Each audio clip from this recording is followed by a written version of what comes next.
Here's what I think we should start with. How about Andrew McCabe? Now, the reason that I think we should start with Andrew McCabe is because this kind of ties in. First of all, I think it's the biggest story over the weekend was the McCabe firing and everything that has now happened. He's written this whole thing where, he basically says that this was, his firing was a way to throw off the Mueller investigation or some other nonsense, as if firing McCabe is going to hurt the Mueller investigation in some way, shape, or form, and it won't. I want to take you back in time because did you see that Comey's got his book out? His book is number 2. Apparently, the number 1 book right now involves a gay rabbit or something like that I'm told. So anyway, his book is number 2. Now, who do you think is buying James Comey's book? Tim, if you had to take a guess at what political affiliation would be buying James Comey's book, what would you say?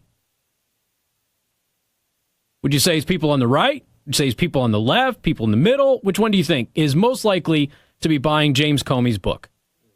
People on the left. Tim says people on the left. Okay. Does anybody remember the day that he was fired and I came on the air and I pointed out that I thought it was the most amazing story? Not that he was fired, but I thought it was the most amazing story because before he was fired that day, liberals in this country, Democrats in this country, including politicians, demanded he be fired. The day that he was fired, they demanded that he be fired.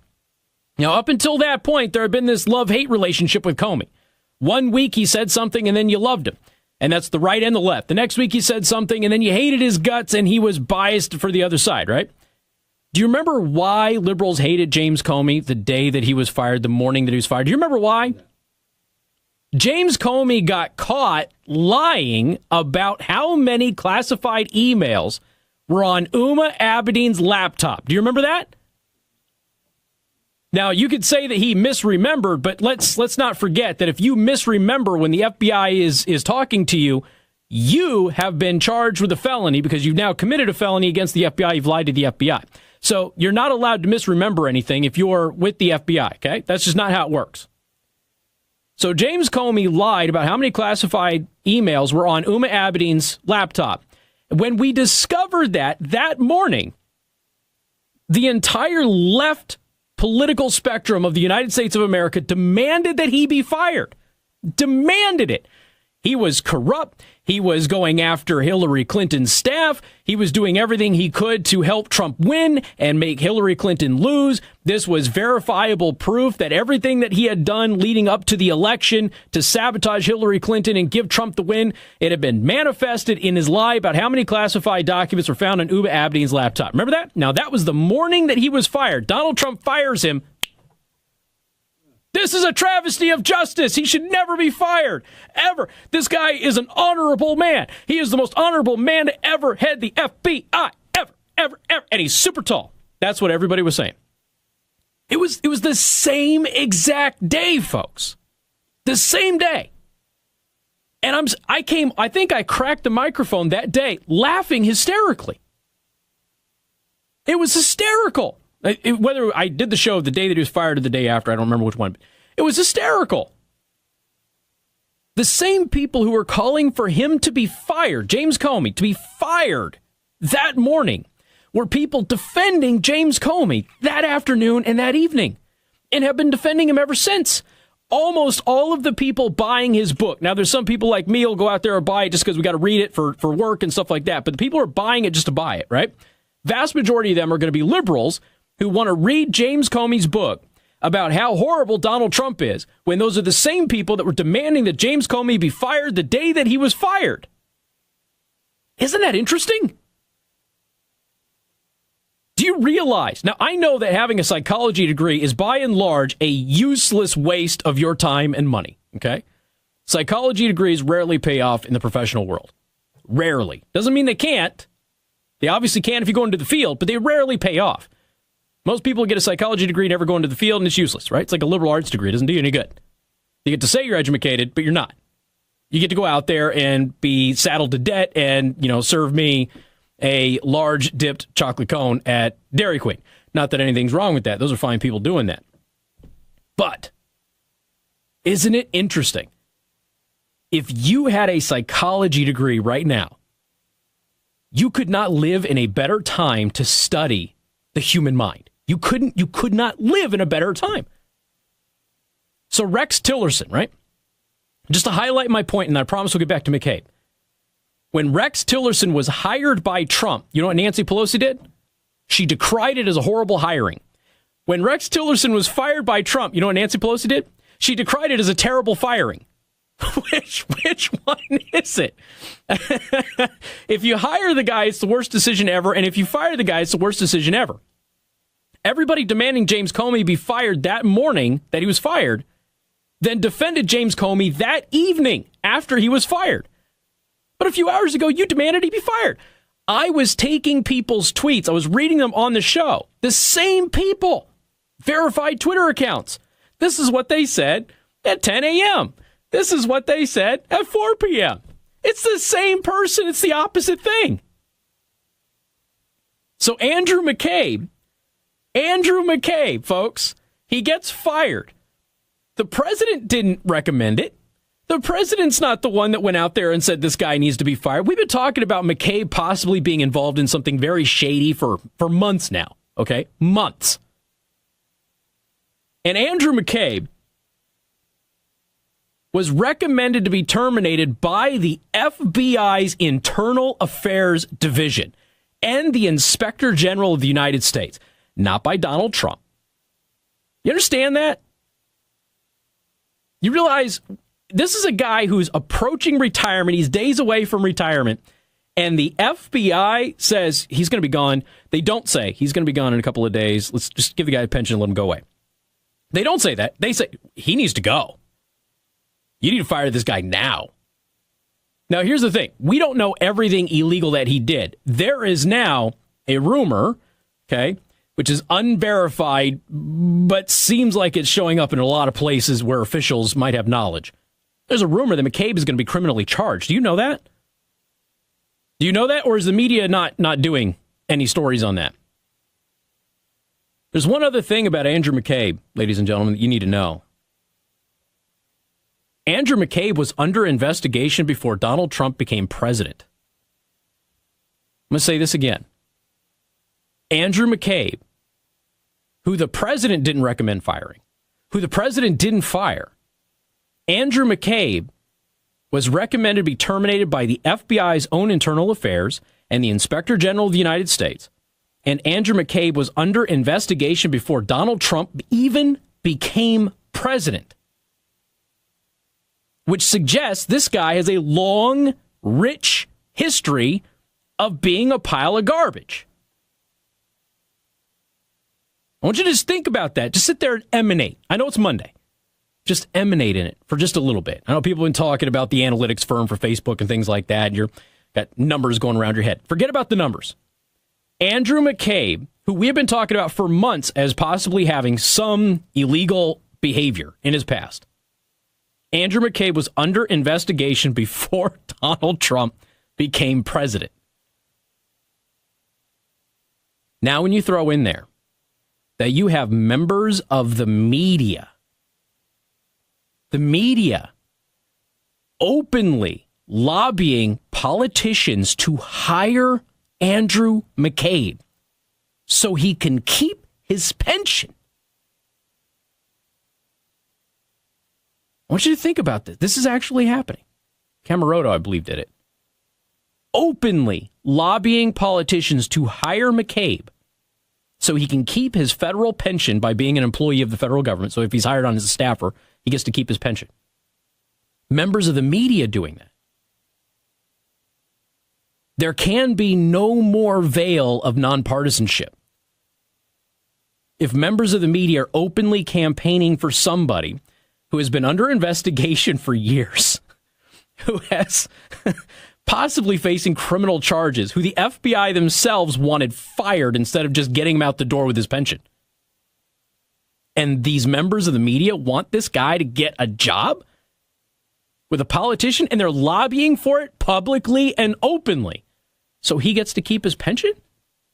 Did you know that there's a GoFundMe campaign, Producer Tim, for McCabe to keep his pension? So people are raising McCabe's pension people are donating to it. You realize he's a multimillionaire, right?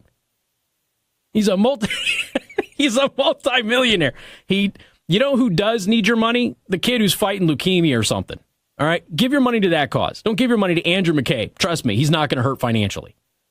574-25-95-95-3. I'll tell you all about it coming up. News Talk 95.3, Michiana's news channel. KC Hendrickson. News Talk 95.3, Michiana's news channel. Your breaking news and weather station.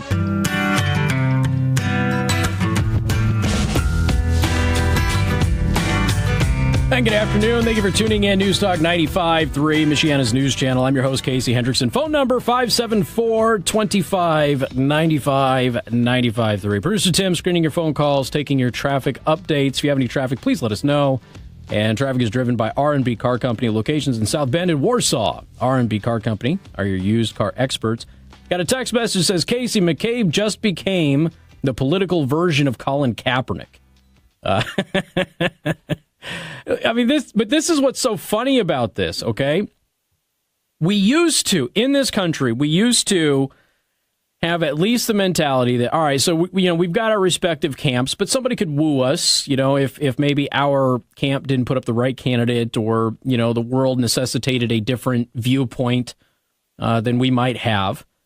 But we have allowed the political parties to separate us into tribes. We've allowed that. Okay, that's from their standpoint, they had to do it. They had to do it so they solidify the base and they can get away with lying to everybody, because people will still vote for them because at least they're not the evil other tribe, right? And that's where you get idiots during the Republican primary sitting there telling you, well, at least Hillary's the devil that I know. I don't know how evil Trump is. It's just dumb. It's intellectually dishonest. It's feeble-minded. It's juvenile. It's stupid. There's no way to argue against that. So they've got you, right? They've got you. That's why everybody tries to get in the middle. If you can get the middle, then all of a sudden you can win an election. But they have to solidify their base. So they've succeeded in separating us out into tribes. So it doesn't matter how bad, how horrible our person is, as long as they're not the other one, then lo and behold. Now, there will always be examples where that may be the case because somebody is so horrendous that it doesn't matter who they are, you vote against them. But in general, Americans used to acknowledge when somebody did something bad.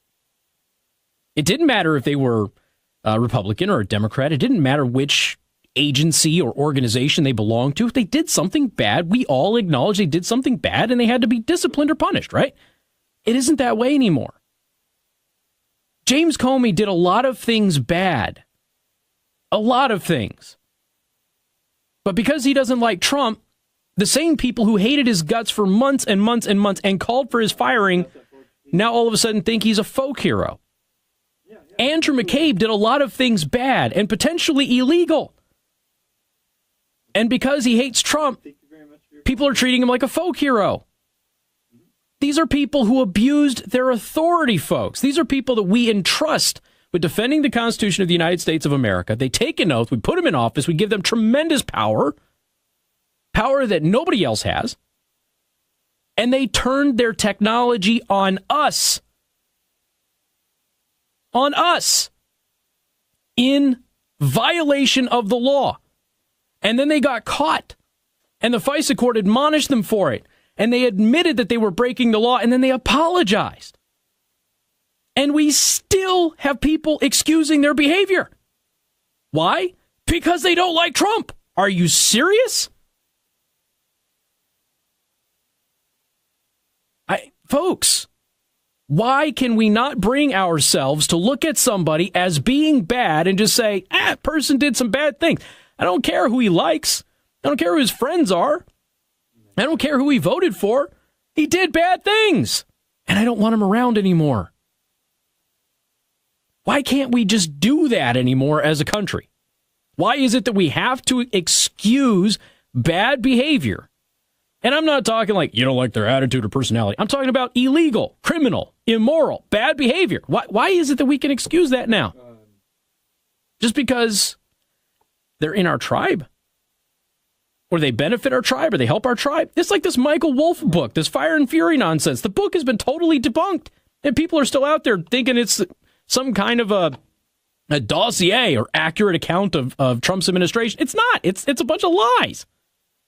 I don't say that. The right wing doesn't say that. For crying out loud, the anti-Trump Washington press pool says that.